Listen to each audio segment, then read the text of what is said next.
Welcome to Our Village Circle, a podcast centered around authentic sharing, honest storytelling, and elevating the voices of parents and professionals alike to demystify the realities of new parenthood. We understand on a visceral level that with the joy of your new human also comes every other emotion under the sun. We want you to feel seen, heard, known, and held in this life-altering stage. We wholeheartedly believe that everyone's story has something powerful to offer others as they navigate their own journey. Hi, I'm your host, Jaely Turner, and today is part 2 of my 3-part birth story series. If you haven't listened to the first part where I talk about my pregnancy experience and the way I navigated my care provider situation, go ahead and take a listen to that. Where we last left off, I was preparing to go into my final midwife visit, knowing very well that I would probably be induced the next day for gestational hypertension. Today I'll share with you what my experience was at that visit, the hours leading up to the birth of our son, and what my labor and delivery experience were like. On January 29th, we walked into my midwife's office, and at this point we knew we'd be having an induction that day, and I had barely slept the night before because I was just so anxious. But my goal for that appointment was just to make sure that we were on the same page as far as how the induction process would go. And I really wanted to wait until that evening to start the induction because I was so tired. I was so depleted from the entire week. I just really needed the day to try to get a nap in there and tie up our loose ends, so to speak. My midwife walked in and she just came in swinging and immediately started listing all the risks of not inducing. And she was like, you are at risk of a seizure or a stroke during labor. Your baby is at risk of low blood sugar and stillborn. And of course, like, she pulled the dead baby card. She pulled all the scary things that could happen. And at this point, I didn't really need convincing to have an induction. At this point, I felt like I was backed into a corner. And of course, when they start pulling these scary comments in the office, it makes you feel like if you say anything other than okay, that you're going to be viewed as this horribly negligent parent that is selfish and not taking their baby's health into consideration and all of these things. Of course, she did make a point to tell me that I had a choice, but the way she was speaking was basically, you have a choice, but you're negligent if you don't make this choice. And at this point, it was almost like you're a failure of a mother if you don't make this choice. And in some ways, I think that in having my own feelings about being induced instead of going into labor on my own and not giving my baby a chance to tell me when he needed to come out, I felt judged for not being able to put that aside and just be like, oh, whatever's best for the baby. But the truth is I had my own processing to do, and no one was really helping me to do it. Most of the people around me were just like, yay, baby, aren't you so excited you get to meet your baby early? Or, oh, this is what's best for the baby, so it's all good. And I felt really alone in that way. And of course, I had at this point accepted the choice, and we knew that this was going to happen, but I was also terrified about how it was going to go down. Like, my husband even was like, you're being induced, so this is probably going to end in a C-section. This is probably going to be 3 days. And this is what everyone was telling me. They were saying an induction at 37 weeks could take 3 days, probably going to require Pitocin, probably going to be really painful. You're probably going to need an epidural, may end in a C-section. So it was, and in my mind, I just was like, no, we are going in for cervical ripening. My brain had to just break it down to one step at a time and not look ahead to what scientific predictions based on my bishop's score thought were going to happen. But I was wrapping my head around this situation, and The biggest thing that convinced me was that the longer we waited to induce, the more comfort measures I would lose, because it would be more likely that I would have to be on magnesium for my blood pressure, which would mean I'd have to be strapped into the bed. I would not have the option of moving around because of the risk of stroke. I would not be able to labor in the tub. And the longer we waited, it was just basically the more they were going to have to monitor me. If I was going to go through this lengthier process, that I wanted to have all the comfort measures that I could. And again, some people may think that was a selfish choice, but a big thing was happening for me too. And I had been mentally preparing for an unmedicated birth, so all of this was a huge wrench, especially having been told pretty much up until 34 weeks that my body was functioning perfectly. The whole situation felt out of left field. But she took the time to lay out what they call a gentle induction plan. And the plan was to begin with cervidil, cervical ripening. It's basically this tampon that they put in your vagina, and you lay in bed for 12 hours and just let it work. And hopefully that puts you into labor. But then if it doesn't, then they were going to move to cytotech, which you can insert into the vagina, or you can take it orally to stimulate contractions. And then they were going to do a Cook's catheter, which is this balloon-like device that manually dilates your cervix to about 4 centimeters and then falls out. And then if I still wasn't really progressing, they were going to do Pitocin. And all of that just sounded so scary to me. So the only thing I could think about was the first step, which was the cervical ripening. So I asked the midwife if we could start the induction that evening so that I could get a nap. I was so stressed that I'd barely slept in days, and we needed to go to Target and get a couple of things. She took my hand and she acknowledged that she knew this wasn't how I wanted it to go, and that she was really sorry, but that it was really the right thing for my safety, and by proxy, baby's safety.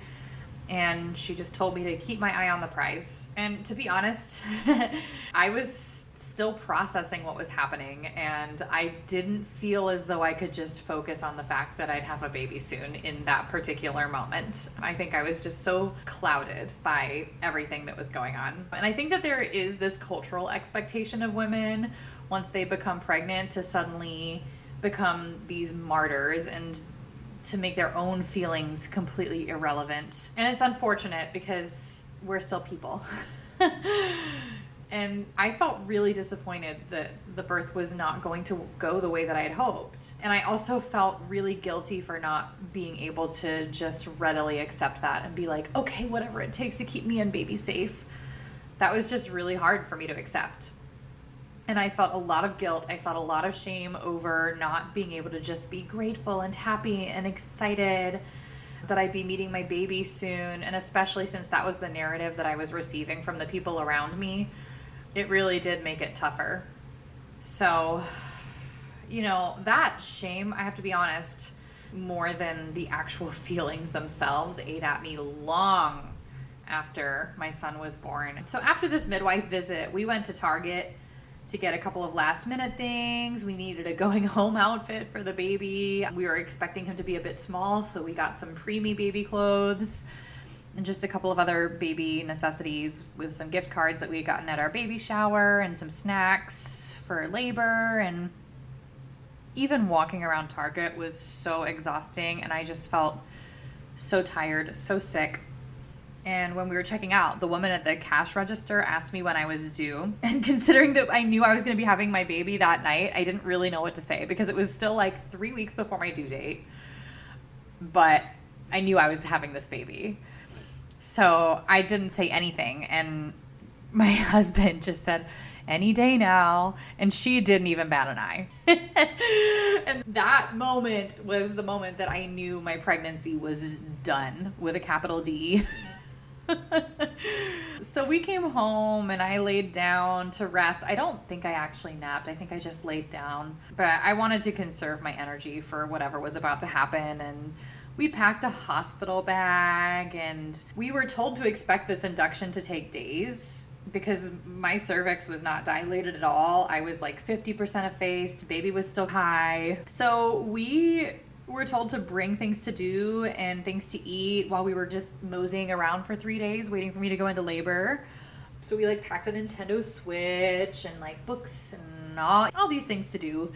And it was forecasted to snow that night, and we were scheduled to go into the hospital at 7:30 at night. Again, I started feeling as though I was preparing for a marathon and I wanted a good hearty meal before going in, but I didn't have any desire to go out because I was just so depleted. So my husband, being the total mensch he is, went out and he picked up some Outback Steakhouse for us, and I just sat there and had my last moments in my house of peace and quiet. And I spent some time rubbing my belly and having a little conversation with George. I knew that I had to be at peace with this. I knew that things were only going to go well if I was ready to accept it and allow it to happen. And so I had a little conversation with George in my belly, letting him know that it was okay for him to come out into the world and that we would be meeting him soon. And in some ways I felt a sense of relief because we had this week of back and forth about my blood pressure and whether or not we were going to have this baby. And every time we went to a doctor's appointment, we were preparing to basically go into the hospital, and then it would not happen, but then they'd call us and say, oh, but we think it needs to happen.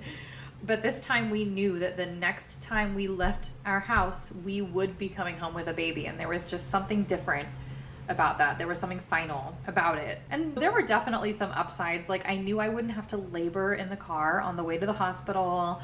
I knew I wouldn't have to sit and time my contractions and wonder if I was in labor or whether I needed to go in or anything. Like, I knew I would be going in and I would be there until I went into labor and had my baby, and I would come home after my baby was born. So that was nice, the predictability of it. So Chris came home with the food, and we had what I like to call our last supper as just the two of us, which mostly consisted of me sobbing over my steak and potatoes while I rubbed my belly and stared out the window.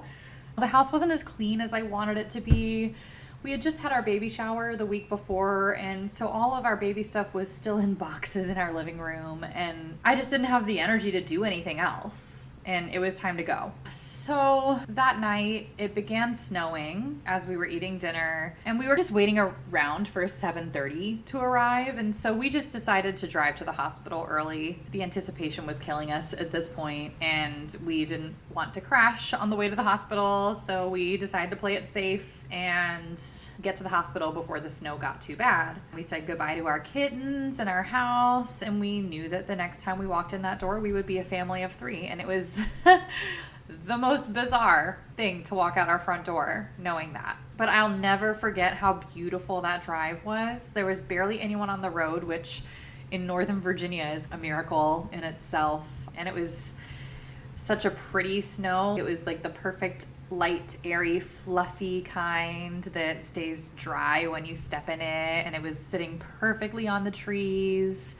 And then, of course, we're passing all these buildings with the trees in front of them, and they're highlighted by floodlights. And it was just so pretty. And I texted my friends, letting them know that I was going into the hospital, and told them that they could contact Chris if they wanted any updates. I turned my phone off, and I just soaked in the moment. And it was a little bit of a respite from what had happened all week. And I didn't really plan to turn my phone on again until after we had our baby, because I needed to clear the noise. There had been so much noise that entire week, and I felt like I was down to my most raw self, and I needed every ounce of mental and physical and emotional space to be bottled up and ready for whatever was about to transpire. So we arrived at the hospital, and it felt like we were checking into a hotel.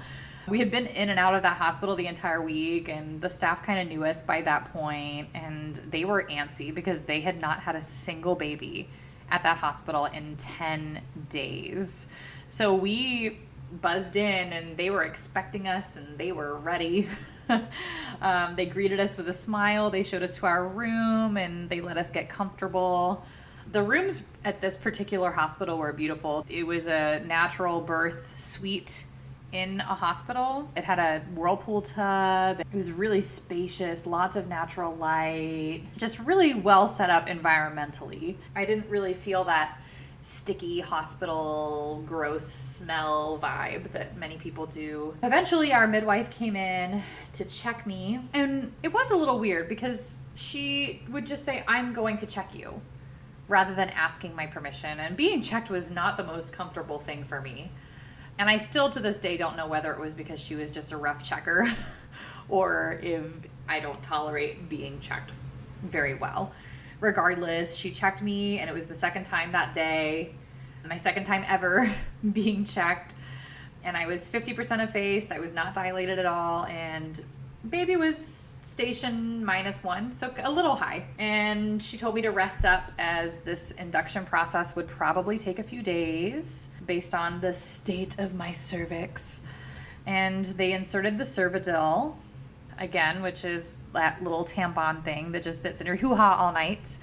They offered me an Ambien, which I gladly took because I had not slept in what felt like a week.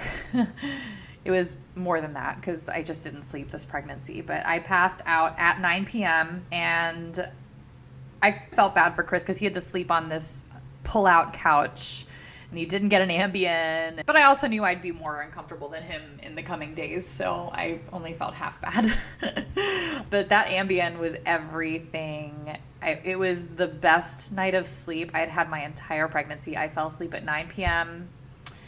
and I did not wake up until the next morning. I woke up at 5:20 in the morning and I felt a little crampy, which my midwife had said I might feel. It was no more than what I would get on my period, and I didn't think anything of it. I went back to sleep. I woke up at 5:40 to another cramp. I was just thinking, oh, that's annoying. Yeah, I guess I am crampy. 6 a.m., I wake up, another cramp. So I just thought, I might as well get up. I knew that my midwife was planning to come and check me at 7 a.m. and my doula had informed me that cervidil was a 12-hour medication and they had inserted it at 9 p.m. So I knew that as soon as my midwife came in that I was going to ask her for 2 more hours so that we could do the full course of the cervidil. As predicted, my midwife came in at 7 a.m. to remove the cervidil, and I did ask for those 2 more hours, and she said okay without skipping a beat and just walked out. And she advised that I order breakfast and take a shower. So we did. We ordered breakfast. We watched Property Brothers, of all things, on the hospital TV. And I was just settling in for a day of watching TV since I was told that I probably wouldn't be in labor until the next day or sometime in the middle of the night was everyone's prediction. And so we were going to play Nintendo Switch, we were going to watch TV and just enjoy these last moments of quiet with each other. We'd both been so busy my entire pregnancy. We were looking forward to that quality time. At 9 a.m., my midwife came in to remove the cervidil, and she planned to check me. Depending on where I was at, we were going to proceed with the next steps. If I was a little dilated, it was going to be the Cook's catheter. If I wasn't, it was going to be more cervical ripening or the cytotech. And I had been listening to a lot of birth stories, and I had been emotionally preparing not to expect much or any progress because I had heard all these stories of people thinking they were further along than they were, and then they got checked and they were only 2 centimeters, and it was so disappointing and discouraging, and I didn't want to be discouraged this early on, and I was preparing for a long haul. So she checked me and she said, we can definitely do the Cook's catheter because you're 1 centimeter dilated and you're 80% effaced. And I was like, oh, that's so exciting. And then she paused and she goes, I see a trickle. I think your membranes might have just ruptured. Do you feel that? And I did. I felt a small trickle and then I felt a big trickle. And I was like, oh. And in hindsight, I still wonder if my midwife conducted a membrane sweep without my consent or pinched the water bag and broke my water, to be honest, because the timing of it all was just too convenient. And again, they weren't really asking me if I wanted to be checked. They were just telling me that they were going to check me. Regardless, I felt this trickle, and yes, my water had broken, and I started crying. Mostly out of relief because my body was cooperating. And now I know that there is a big hormonal rush that can occur when your membranes rupture. So I think I was also experiencing a little bit of that. But my midwife immediately is, okay, we have to change our plan. We cannot do the Cook's catheter anymore since your water is broken. So let's do some cytotech to get some contractions going and then start Pitocin and get things moving.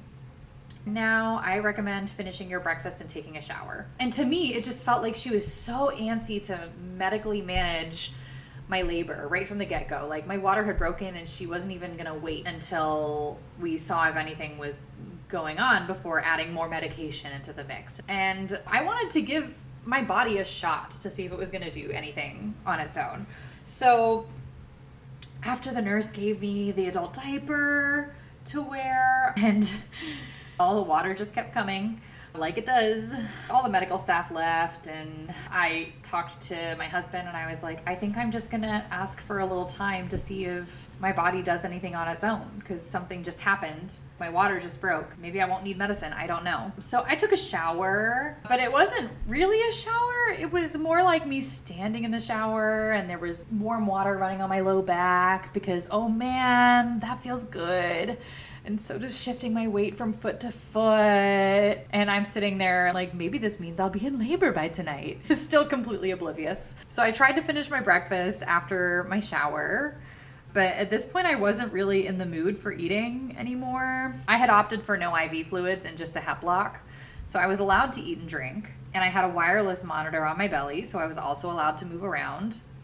And this particular hospital had wireless monitors. They had tubs for laboring. They had peanut balls, birthing stools, mirrors, and were seemingly pretty respectful of my preferences for the most part as far as labor was concerned. And my preference was to have as little intervention as possible. And by about 9:20 in the morning, every time I sat down, it just felt like I was sitting on my baby's head. So this was 20 minutes after my water broke. I couldn't sit on the bed. I couldn't sit on the birthing ball. I couldn't sit on the toilet. And every time I had what I now know was a contraction, I felt like I had to poop. And I kind of knew that these were contractions, but it felt really early in the whole process. And I'd never been in labor before. And they always tell you that first-time moms labor for a really long time. And I wasn't sure what they felt like. And I knew it was getting a bit uncomfortable. So when my nurse came in with the Cytotec, which was just this little pill that I was supposed to take orally to jumpstart contractions. And I looked at my nurse. I asked her if I could hold off on taking the Cytotec since I was having contractions. And I wanted to see how far my body would go on its own without help. So the nurse went and checked with my midwife, who then said she would give me 2 hours. She would give me 2. We asked my nurse, Sarah, how far apart my contractions were. And she looked at the monitor and she said, they're 2 to 4 minutes apart, lasting 60 seconds. And I thought, awesome. I think I'll definitely be in labor by tonight. Like, still, again, completely oblivious. And I hear this a lot from people when they tell their birth stories, that they just had no clue. And labor is weird like that, and I almost feel as though denial is this biologically built-in coping mechanism. So anyway, my husband texted my doula just letting her know that my water had broken and I was pretty uncomfortable. And I think the statement was, the ball sucks, the toilet sucks, I feel like I have to poop with every contraction, I cannot find a resting position between every contraction. And my doula is texting my husband, let me know when you want me to come. And I'm still like, oh no, I want to hold off until I absolutely need her. Meanwhile, I am starting to really feel something. My doula suggested over text with my husband that we try to do one of these activities from Spinning Babies to help baby's positioning just a little bit. The exercise is called side lying release. And immediately after doing this exercise, I had my first real contraction, like my first moaning, had to vocalize through, needed every ounce of my focus to get through contraction. And just a quick pause here to advocate for Spinning Babies. If you are pregnant, I highly recommend you can take a Spinning Babies class or get online, Google Spinning Babies 3 Sisters of Balance. They're just 3 exercises that you do as often as you can starting at 20 weeks. And what it does is it encourages your baby into an optimal position for labor. It alleviates some of the pressure off of your hips and your uterus during late pregnancy. It can really help with low back pain and everything. But the real benefit here is bringing baby into a good position for labor. Anyway, we had been doing these from about 20 weeks on. So we knew what she was suggesting, and so we did it. And again, that was my first real huge contraction. And at that point, I knew that the space in between the contractions was the most important time, the time when I was not having a contraction. So during that time, I was trying to conserve my energy and relax every muscle I could while standing, because sitting or even being on all fours was just not an option for me, comfort-wise. And then when I was having contraction, I was literally hanging off of my husband, think middle school dance style. And I'm breathing and I'm vocalizing through these contractions, which, by the way, I'm still in denial about having at this point. So 30 minutes later, my husband knew what was up, and he texted my doula and just said, she is ready for you. My midwife came in at 12:15 to check me and to help determine whether or not we needed to move forward with any medical management.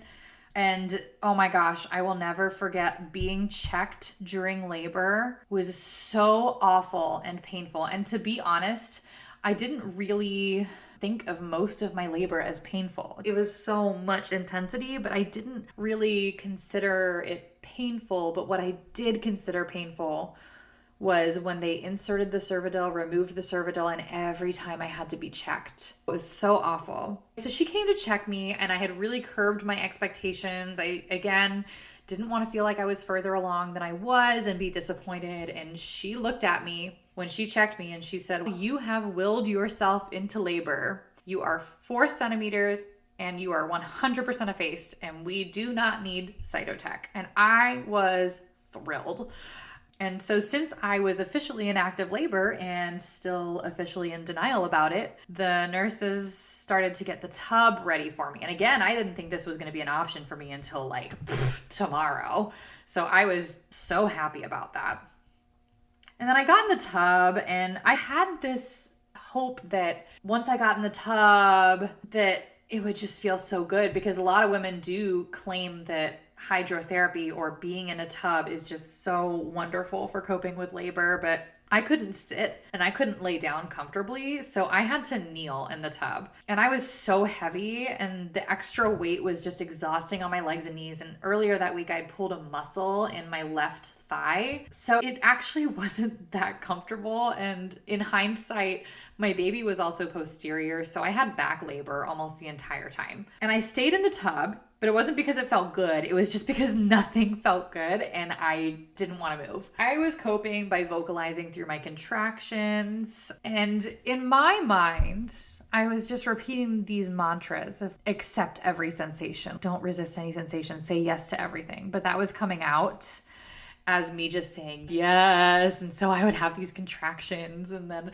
I would just go yes, yes, yes, yes, yes. And that was all they heard. They didn't hear like the idea behind it. And then the other one that kept coming in was just like, this is a temporary event and I'm still okay underneath all of this. But all that came out was, I'm good, I'm good, I'm good, I'm good, I'm good. So I was alternating during each contraction between chanting yes, yes, and I'm good, I'm good, I'm good, I'm good, I'm good. So I'm sure they thought I was a crazy person. And labor is just weird. My doula arrived at this point, and the first thing she did, she came up to me in the tub and she just reminded me to keep my jaw loose. And she knew I was a singer, a professional singer, so she reminded me, she's, I know you're a soprano, but we really want to keep the pitch of your vocalizing low to help everything open up, because there is this connection between the muscles of the throat and the muscles that help the cervix open. And at this point, the contractions were getting very intense. And not only that, when you are taking birth classes and they talk about these contractions, they talk about them as if they're like these waves. And so it builds and builds, it hits a crest, and then it comes down. My contractions had 2 to 3 peaks. It was not just one wave. It was like 2 to 3 waves per contraction, which I was a little unprepared for. And I was like, oh my God, what's happening? But my doula and Chris, there wasn't a whole lot that they had to do other than sit there with me and just like be with me, honestly. And Tracy was reminding me to keep the pitch of my contractions low and to relax my jaw. And she was giving me really gentle encouragement. And she knew that I needed to rest between contractions. She made sure I had water, all the things that we love about doulas. I remember when I was laboring in the tub, I just felt really supported. I felt really nurtured, which is how I wanted to feel. And I knew I was okay. It was intense. And these contractions were really strong, but that was another mantra that kept repeating in my head, like, this contraction is strong, but I am stronger. And I knew that this whole thing was temporary. And then underneath all of this, I was fine. Around 1:15, so very shortly after my doula arrived, my contractions slowed down. And not only did they slow down, but I was starting to fall asleep in between my contractions. And I had been to a birth class a week prior, and I knew that this was very common in unmedicated births. It was almost like the eye of the storm. And it happens usually right before transition, which is that 6, 7 to 10 mark of dilation. And so I just let myself fall asleep in between those contractions. I do remember that I had a moment where I just felt profoundly sad, and I just felt something release. And I don't, to this day, don't entirely know what it was, but something emotional, something really sad, like a sad energy that just needed to sink away. And I remember my doula just nodding and stroking my hair and being like, yeah. And then 5 minutes later, I start panicking out of nowhere. And in my mind, I knew this was transition, but all I could get out was, I feel different. I feel different. I feel different. And I just kept saying it over and over again. And my doula got my midwife, and she comes in and she's like, do you feel pushy? And then I had another contraction. And of course, I'm like still repeating these mantras during the contraction. So my midwife goes, do you feel pushy? And I have a contraction and I'm going, yes. And in hindsight, it's hilarious. So my doula had to like look at my midwife and just say, no, like that's not what she meant. And I just kept saying, I don't know, I feel different. And my midwife started getting concerned because you're not allowed to birth in the tub. So she starts panicking and she's, okay, let's get her out of the tub and check her. And I'm like, oh my God, I can't move.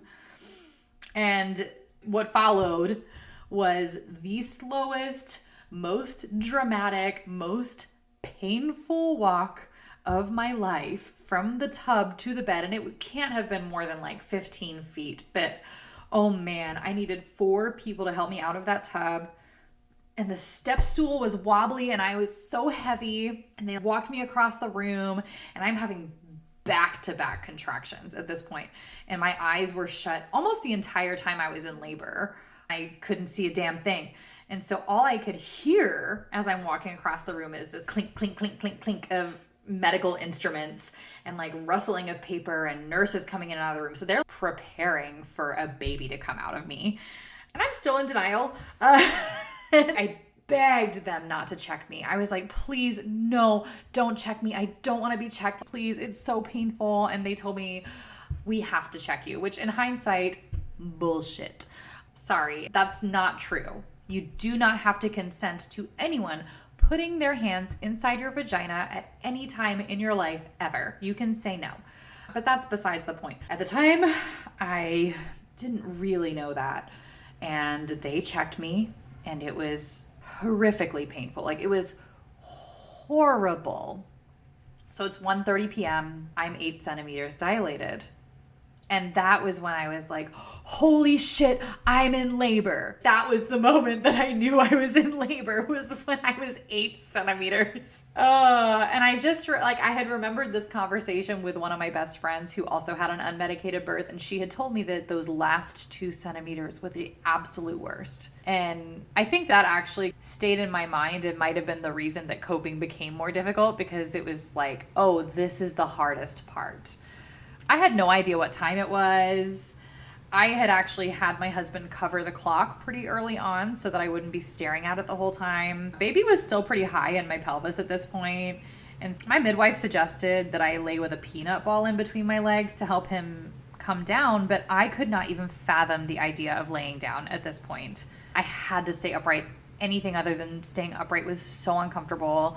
So I ended up kneeling over the back of the hospital bed, and I was just wailing from the intensity, and like my doula is trying to keep the pitch low, and I was just not having it. I was squealing like a stuck pig at this point. But the best piece of advice that I got from everyone in that room at that point was just to allow every single sensation, even the horrible ones, just let it happen, resist nothing. Which sounds counterintuitive when you're trying to cope with pain, but truly it was the only thing that helped. And at this point, the contractions just became so intense, and it reached a certain level of intensity where I couldn't even make noise anymore. I just went to a completely different place. Like, it was almost a spiritual experience because I was not in my body anymore. It was just, I was somewhere else, and I was just completely silent. And then I looked at my husband, and I looked at my doula, and I said, I have to pee. And the nurse goes, okay, do you want me to help you to the bathroom? And I said, I can't move. And my nurse said, okay. And then I said, oh my God, I have to pee. Like, I just had this overwhelming urge to pee. And so my nurse says, no problem, I'll get you a bedpan. And she came back, she puts it underneath me. I get stage fright. Of course, like, if someone literally puts something underneath you and then just tells you to pee on demand, do you really think that you're gonna be able to do it? Like, I was like, I can't pee. Like, I knew that there were like 4 people at least in the room watching me and just waiting for me to pee and like waiting to watch me pee. And I could not do it. I could not pee. And so my nurse was like, that's okay. And she took away the bedpan. And then I'm like, oh my God, I have to pee again. And at this point, everyone's like frustrated, and everyone is just like, pee on the bed, it's okay. And there's like those puppy pads on the bed. I peed on the bed. And I remember my husband being like, that's a lot of pee. And my doula just gently folds up the puppy pad and takes it away. And as soon as I was done peeing, I felt my baby move right on down my pelvis and get into the right position, and my contractions changed at this point, and all of a sudden my body was involuntarily bearing down. And even though my body was pushing on its own, my midwife insisted on checking me one last awful time. And based on what I was feeling, I was sure his head was halfway out because I could feel him coming out of me. And it was 2:10 when the nurse checked me, so not that long since the last time I had been checked. And the last time I had been checked, I was 8 centimeters. It was only 40 minutes prior. And so I get checked, the nurse checks me, and